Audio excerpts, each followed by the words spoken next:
वेगी हरो हनुमान महाप्रभु, जो कछो संकट होए हमारो। कौन सो संकट मोरे गरीब को, जो तुम सो नहीं जात है टारो। जय जय जय हनुमान गोसाई, कृपा करो भगवान। जय श्री कृष्णा मेरी सोल फैमिली। आध्यात्म आपके अपने चैनल पर मैं नंदा आप सबका बहुत बहुत स्वागत करती हूँ। आज बजरंग बली की आराधना करके इस श्रीमद् भागवत महापुराण का प्रारंभ कर रही हूँ, क्योंकि इसमें आज नरक की यात्रा प्रारंभ हो रही है। अभी तक तो हम स्वर्ग के ऊपर से लोग, ब्रह्मलोक और 9 वर्ष, फिर पृथ्वी के नीचे के 7 लोग, उनकी भोगमयी जो जीवन शैली है, दिव्य सुख है, दिव्य आयु है, उसका वर्णन सुखदेव मुनि के द्वारा हम सुन रहे थे। अब जो धरती के नीचे दक्षिण की तरफ जल पर स्थित नर्क है, वह कैसा है, कितना भयानक है। जैसे स्वर्ग को सब कहते हैं कि कितना सुंदर, कितना अधिक सुंदर हो सकता है, वैसे ही नर्क है, एक से बढ़कर एक कितने भयानक हो सकते हैं। उसमें प्रवेश करने से पहले बजरंगबली महावीर की आराधना कर लेनी चाहिए, ताकि कोई भय ना हो।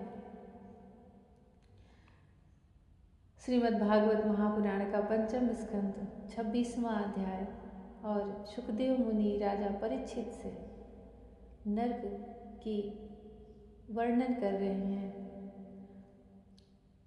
जो पुरुष दूसरों के धन कौन सा पाप करके मनुष्य किस नर्क में जाता है, उसका यहाँ पर संक्षिप्त में वर्णन है।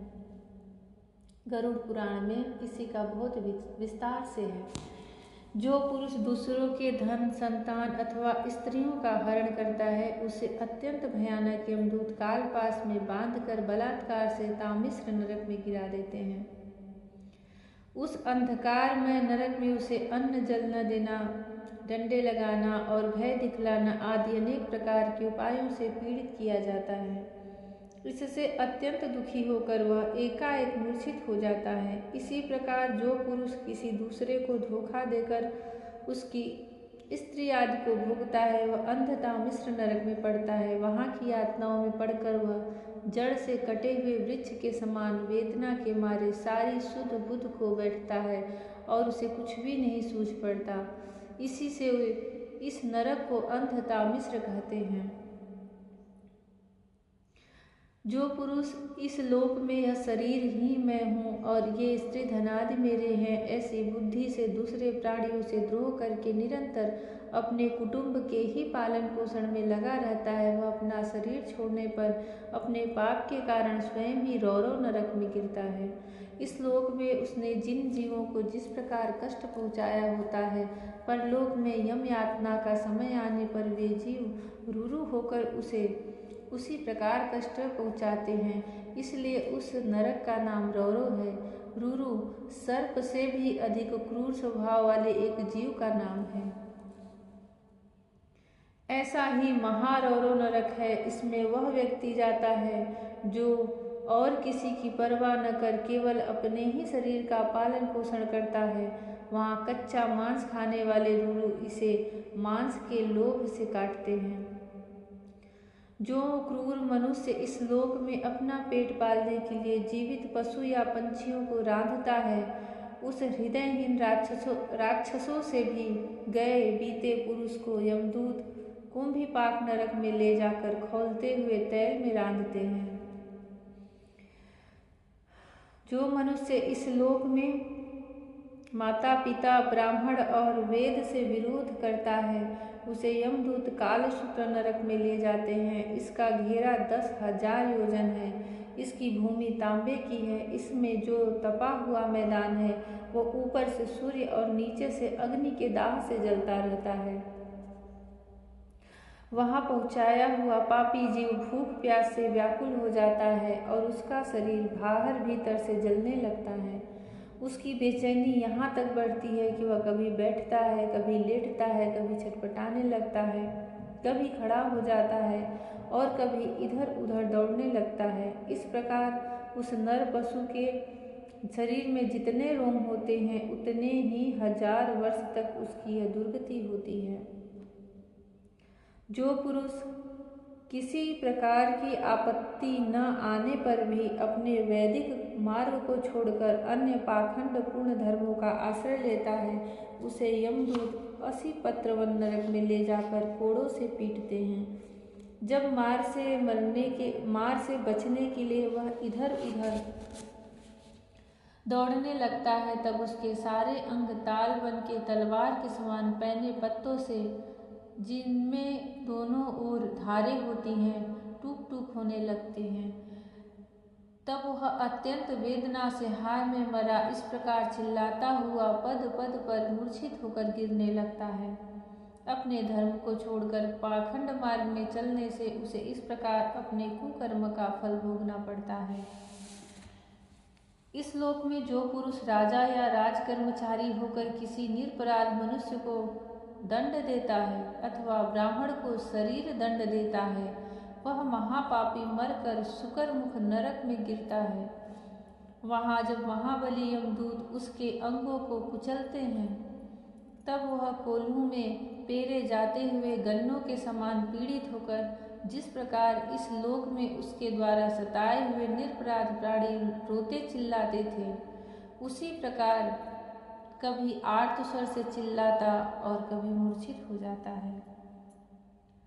जो पुरुष इस लोक में खटमल आदि जीवों की हिंसा करता है, वह उनसे द्रोह करने के कारण अंधकूप नरक में गिरता है, क्योंकि स्वयं भगवान ने ही रक्तपान आदि उनकी वृत्ति बना दी है और उन्हें उसके कारण दूसरों को कष्ट पहुँचाने का ज्ञान भी नहीं है।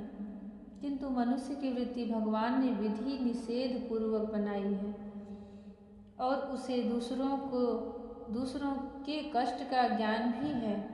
वहाँ वे पशु, मृग, पंछी, सांप आदि रेंगने वाले जंतु, मच्छर, जू, खटमल और मक्खी आदि जीव जिनसे उसने द्रोह किया था, उसे सब ओर से काटते हैं। इससे उसकी निद्रा और शांति भंग हो जाती है